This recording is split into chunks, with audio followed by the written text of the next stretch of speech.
దేశాన్ని రక్షించుకునేందుకు ఖమ్మం నుంచి శంకరరావాన్ని పూరించినట్లు బీఆర్ఎస్ అధినేత సీఎం కేసీఆర్ ప్రకటించారు. గురువారం మహబూబాబాద్, కొత్తగూడెం జిల్లాలో కలెక్టరేట్ భవనాలు ప్రారంభించిన సీఎం కేసీఆర్ కేంద్రం అనుసరిస్తున్న విధానాలపై మరోసారి మండిపడ్డారు.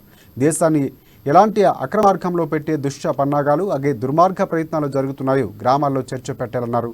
తెలంగాణ పనిచేసినట్లు కేంద్రం పనిచేస్తే జీడీపీ 14 లక్షల కోట్లు ఉండేది కాదన్నారు.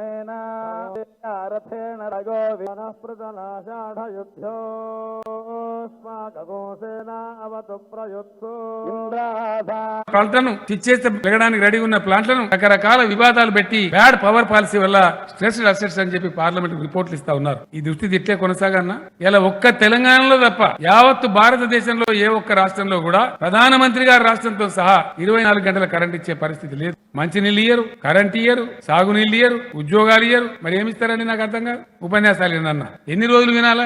అందుకే నేను మీ అందరితో ప్రార్థించే, దయచేసి ఈ దేశంలో ఆలోచన సరళి మారాలి. ఎన్నికలలో పార్టీలు గెలుస్తున్నాయి, నాయకులు గెలుస్తున్నారు. ఎన్నికలలో అది సరైన పందా కాదు. ఎన్నికలలో ప్రజలు గెలవాలి, పార్టీలు గెలవడం కాదు. ప్రజల అభిప్రాయం గెలవాలి.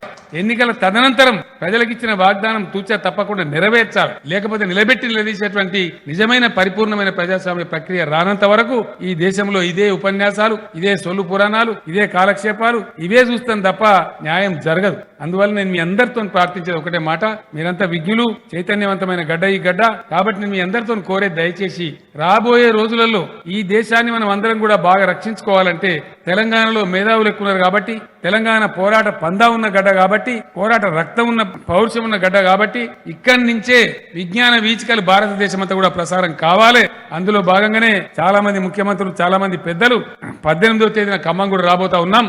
మీరందరూ కూడా పెద్ద ఎత్తున వచ్చి పాల్గొవాలని చెప్పి నేను కోరుతా ఉన్నా. మన ప్రభుత్వం చేస్తున్న సంక్షేమ కార్యక్రమాల జాతర రోజు మీ పల్లెలలో ఉంది. సప్లై చేసే కరెంటు మీరే అనుభవిస్తున్నారు. ఇంకా అనేక సదుపాయాలు మీ కళ్ళ ముందు ఉన్నాయి.